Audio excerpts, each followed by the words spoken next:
nous allons partir en Ukraine, toujours avec nos experts et nos invités, le général Chauvency toujours avec nous, ainsi qu'Anastasia Kirilenko et Beling Nabli qui est également avec nous pour ce Tell direct. L'Ukraine quotidiennement bombardée par la Russie. Cela ne s'arrête pas. Nouvelle attaque la nuit dernière. Plus de 620 drones et missiles contre Kiev. L'ouest du pays a notamment été visé, la ville de Lviv. Il y aurait au moins 4 morts et des blessés. La démonstration de force de Moscou se poursuit. On va retrouver sur place Marianne Kotonov et Éric Josset.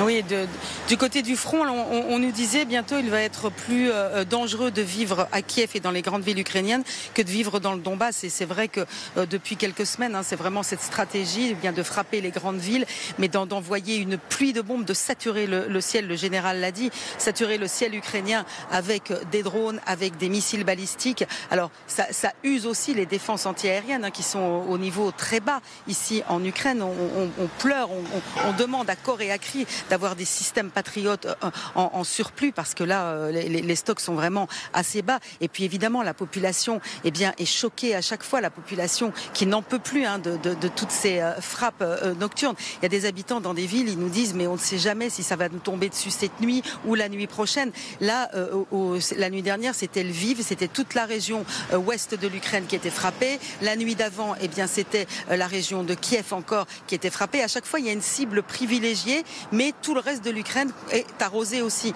Donc c'est vraiment ça. Les populations ont peur. Moi, depuis que je suis ici, je n'avais plus vu de gens aller dans les abris à Kiev. Et bien là, maintenant, on les retrouve dans les métros. La nuit dernière encore, il y avait des alertes. Les gens ne savaient pas si ça allait tomber sur Kiev. Et bien, la population s'est déplacée jusque dans les métros de Kiev pour y passer la nuit parce qu'ils sont dans l'expectative, dans la terreur de savoir si la ville va être bombardée ou pas. Et toute l'Ukraine a peur parce que ça peut tomber n'importe où et ça tombe toutes les nuits. Merci beaucoup Marianne Kotonov avec Éric Josset à vos côtés. Kiev qui doit récupérer des missiles patriotes pour sa défense aérienne. Le président Zelensky prévient que cette montée en puissance elle ne va pas s'arrêter. Voilà ce qu'il dit sur sa chaîne Telegram. Pour l'instant, notre priorité est de renforcer les défenses aériennes. La Russie veut passer à l'utilisation de 1000 drones dans l'espace d'une seule attaque. La Russie qui est portée par une économie de guerre qui tourne à plein. Général, il n'y a pas de raison que ça s'arrête pour l'instant ? On a surtout l'impression que de jour en jour, c'est de pire en pire. Oui. Donc on a un nombre exceptionnel, je dirais, de drones, mais aussi de missiles, avec volonté de saturation de l'espace aérien ukrainien, qui, quels que soient les chiffres aujourd'hui, montrent bien qu'ils ne sont pas capables au niveau ukrainien d'arrêter tout ce qui arrive sur l'Ukraine. C'est aussi une stratégie de terreur sur les populations, même si ce n'est pas forcément l'objectif premier. C'est peut-être l'espoir que justement la population fera pression sur Zelensky pour qu'il accepte de négocier. Mais c'est aussi toutes les infrastructures civiles à destination de la guerre, de l'industrie d'armement ukrainienne qui sont visées. On en parle peu, mais ça fait partie des cibles. C'est beaucoup plus important que le reste. Et donc on a d'un côté cet aspect de frappe en profondeur sur l'ensemble de l'Ukraine. Quand même pas l'oublier, sur l'ensemble de l'Ukraine. Alors qu'avant, c'était plus ou moins localisé. Et puis, le front qui n'est pas stabilisé, où les Russes avancent péniblement, mais aussi où les Ukrainiens font des contre-attaques. Donc voilà, donc on a un front qui est relativement stable, avec quand même quelques avancées du côté russe, et puis d'autre côté, ces frappes généralisées sur l'ensemble, et qui montrent, comme vous l'avez dit il y a quelques instants d'ailleurs, une économie de guerre du côté russe qui est croissante, et ça va être, à mon avis, croissant de plus en plus. Anastasia, c'est vrai que là, on voit qu'il y a vraiment une volonté de terroriser la population aussi, avec à chaque fois des endroits qui sont visés. Là, c'est Lviv qui est tout à l'ouest, mais aussi des villages qui sont aussi à la frontière avec la Roumanie. Donc il y a vraiment la volonté de dire, voilà, où que vous soyez, vous n'êtes pas à l'abri.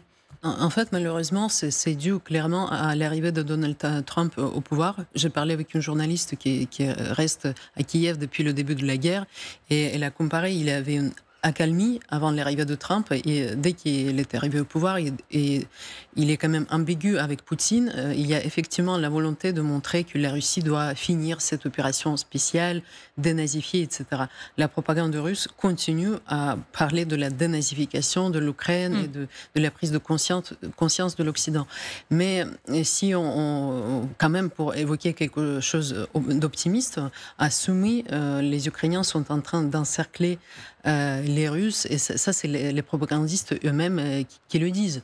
Aussi, quand les propagandistes russes parlent de l'avancée de l'armée, maintenant ils ne mentionnent même plus les villages soi-disant libérés. Parce que quand on regarde qu'est-ce qu'ils ont libéré ou conquis, il y avait 186 habitants dans un village que les Russes venaient de libérer il y a une semaine. Ouais. Donc c'est vraiment très peu. Au lieu d'avancer militaire et des cibles militaires, ils terrorisent la population, effectivement. Mais il y a, si vous voulez, sur les territoires occupés, ils prennent des civils, ils les envoient en masse dans les prisons russes. Il y avait un film récemment présenté au Parlement européen là-dessus. Donc c'est pas si simple que ça. Les Ukrainiens vont pas faire pression sur Zelensky parce que si vraiment les Russes s'installent chez eux, ça sera la terreur aussi pour le simple fait de parler ukrainien. Alors justement, on parle de montée en puissance de la Russie qui bombarde sans arrêt l'Ukraine, mais qu'en est-il exactement? Brandon Warhead, vous nous avez rejoint, vous êtes donc avec nous et vous allez nous expliquer ce qu'il se passe exactement depuis plusieurs semaines. Bonjour Sylvia. Eh bien déjà, regardons du côté du bilan de la nuit dernière. 623 projectiles tirés depuis la Russie en direction du territoire ukrainien. Dans les détails, vous le voyez, 597 drones et 26 missiles. Alors où justement ces projectiles ont touché le territoire ukrainien? Eh bien un peu partout, que ce soit sur la côte est, vers Soumy, dans la région de Kharkiv, à la frontière avec la Russie, ou encore principalement et surtout dans l'ouest de l'Ukraine, notamment aussi dans le centre de Kiev. Regardons du côté de cette infographie, de cette carte qui nous vient d'un compte Telegram certifié. On voit justement les différentes trajectoires de ces missiles qui saturent la défense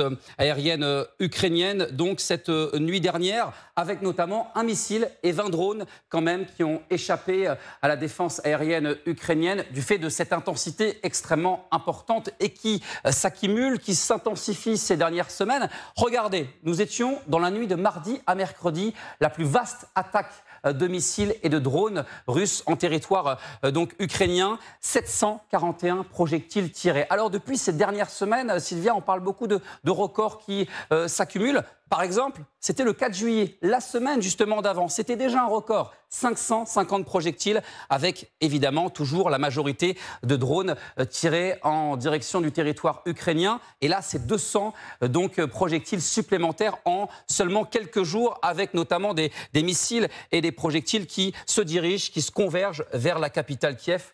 L'objectif, évidemment, de Moscou, c'est d'envoyer un signal très fort à l'Ukraine, donc toucher le pouvoir politique de l'Ukraine. Avec ce petit comparatif quand même, aujourd'hui, donc on parle de 623 drones et missiles pour la nuit dernière. Regardez, on parlait le 15 janvier, il y a 6 mois déjà, d'une attaque importante. Nous étions pourtant seulement avec 120 drones et missiles russes tirés en direction du territoire ukrainien.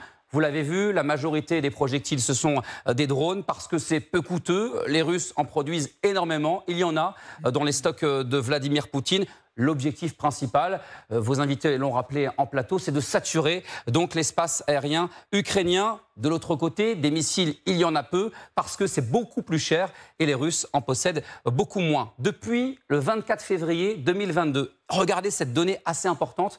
Moscou a envoyé 29 000 drones Shahed en territoire ukrainien, avec notamment, et là c'est 10% de l'ensemble des projectiles tirés depuis le début de la guerre en Ukraine, 2800 au total, rien que pour le mois dernier.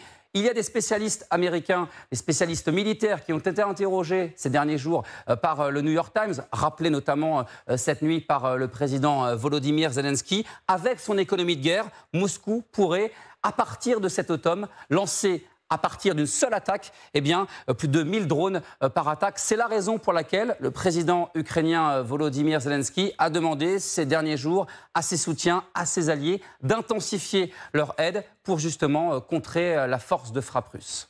Merci beaucoup Brandon pour toutes ces informations très précises. J'ajouterai aussi un chiffre pour le mois de juin, un mois de juin très meurtrier pour les civils avec 232 morts, 1343 blessés pour le seul mois de juin selon les Nations Unies. Alors c'est vrai que c'est impressionnant, général, je reviens vers vous, 120 drones par attaque en janvier et puis on en est plus de 700 selon l'attaque aujourd'hui, c'est quand même assez exponentiel.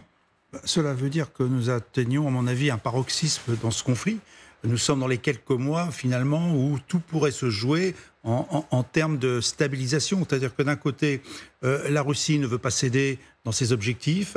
De l'autre côté, l'Ukraine ne veut pas céder dans la défaite et veut résister. Et entre les deux, on a un Donald Trump qui, à tour de rôle, va d'un côté ou de l'autre.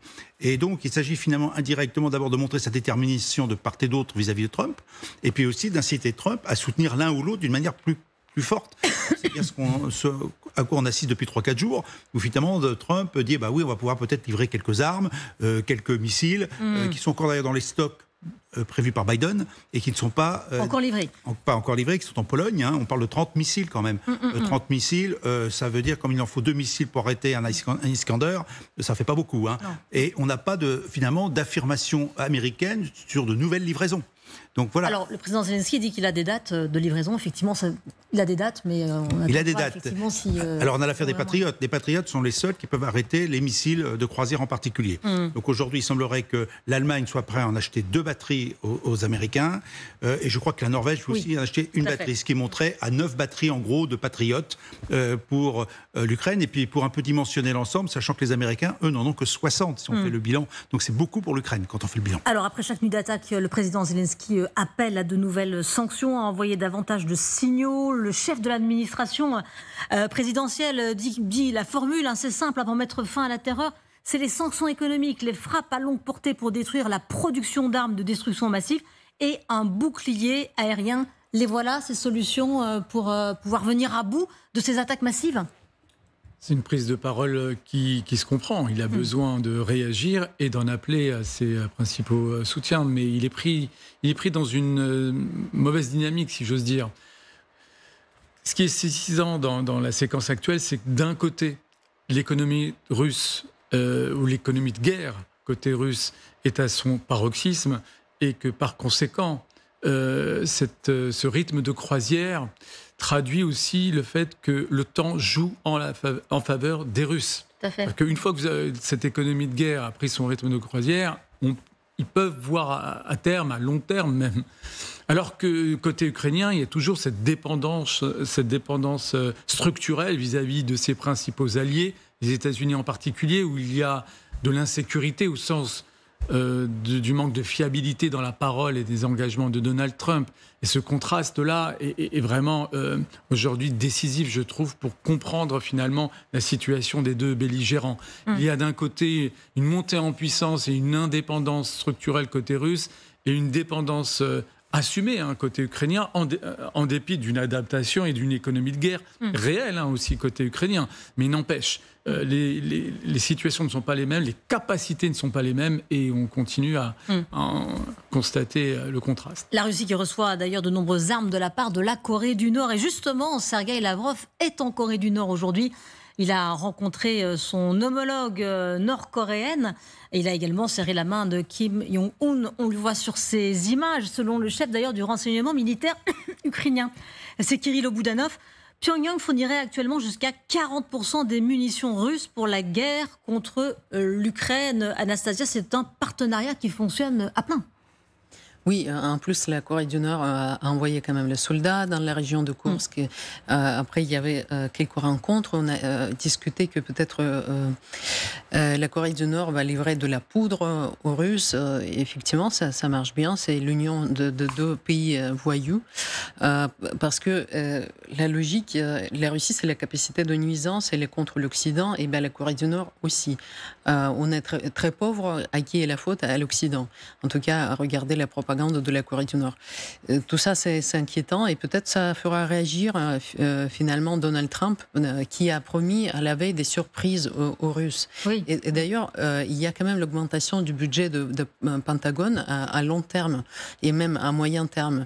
Et les Russes s'inquiètent par rapport à ça. À quoi les États-Unis se préparent? Est-ce que c'est seulement à la guerre contre l'Iran ou peut-être c'est aussi contre nous? Alors effectivement, il y a cet inconnu. Donald Trump a-t-il une autre attitude envers Vladimir Poutine? Il a dit qu'en tout cas, il avait été très déçu du président russe et il promet des annonces pour lundi. On va l'écouter, le président Trump, quand on l'interroge notamment sur ses frappes en Ukraine. Écoutez. Des drones russes ont frappé une maternité en Ukraine cette nuit. Votre réaction? je sais, vous allez voir des choses arriver. Voilà, très court effectivement. Ça peut être quoi ces annonces demain? Est-ce que quelqu'un a une idée sur ce... Pas demain, mais lundi? Alors on se méfie effectivement des annonces de Donald Trump qui parfois se... D'abord, c'est des sanctions économiques peut-être supplémentaires, même s'il y en a déjà beaucoup.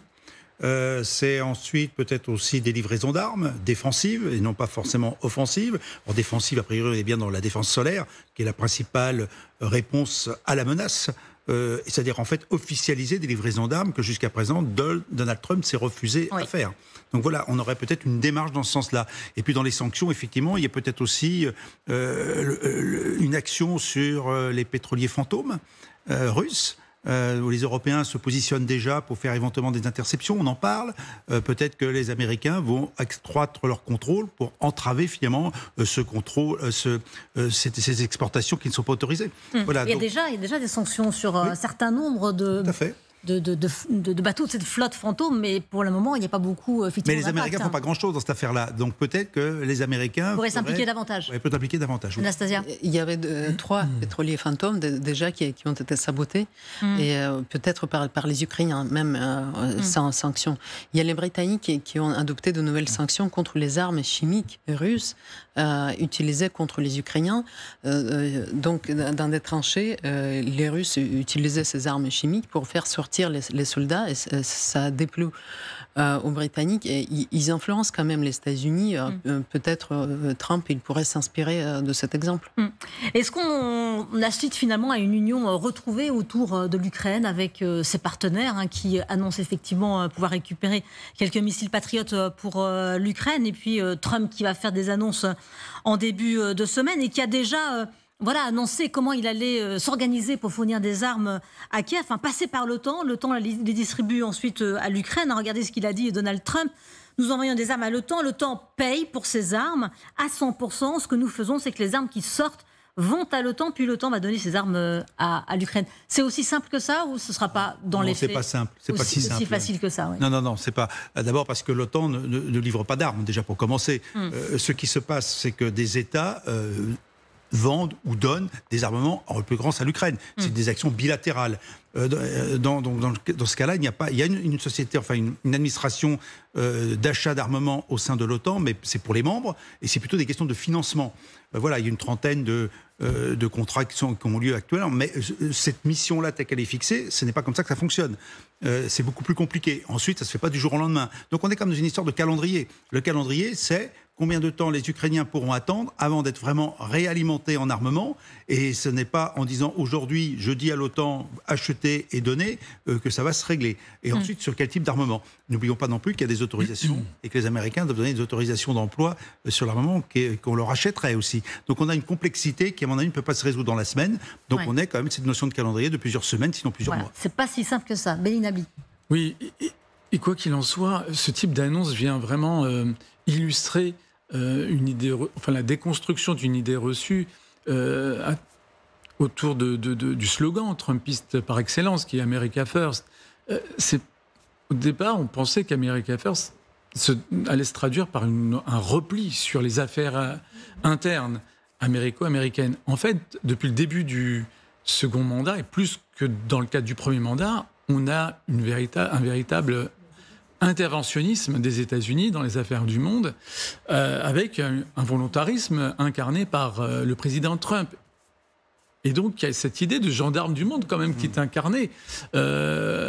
Alors, dans l'intérêt des Ukrainiens en l'espèce, mais il n'empêche, ça vient déconstruire vraiment cette idée suivant laquelle, Donald Trump s'occupe d'abord et avant tout des affaires internes et de son électorat. Il y a malgré tout beaucoup de gesticulation, beaucoup de volontarisme affiché, une responsabilité qu'il assume aussi, puisque dès lors qu'on s'engage, il faut répondre de ses actes, il faut répondre aussi du bilan. On a vu un peu la séquence iranienne qui a été très, très délicate pour lui, puisqu'il a annoncé la réussite de l'opération. Après, il y a eu un certain nombre de doutes exprimés. Donc il se met en danger, politiquement parlant, notamment à cause de cette volonté qu'il a d'être au cœur du jeu international. Et ça vient vraiment déconstruire vraiment ce qu'on pouvait s'attendre. L'idée de ce slogan d'America First. America First doit s'entendre peut-être dans un autre sens que celui qu'on entendait. C'est vraiment les États-Unis numéro 1 et hyperpuissance. Et non pas des États-Unis repliés sur eux-mêmes. Sauf que là, il a botté en touche en disant c'est l'OTAN qui va faire. Et ça correspond à ce que vous dites. Ce n'est pas moi, c'est l'OTAN. Oui. Donc déjà, et l'OTAN paye à 100%. Exactement.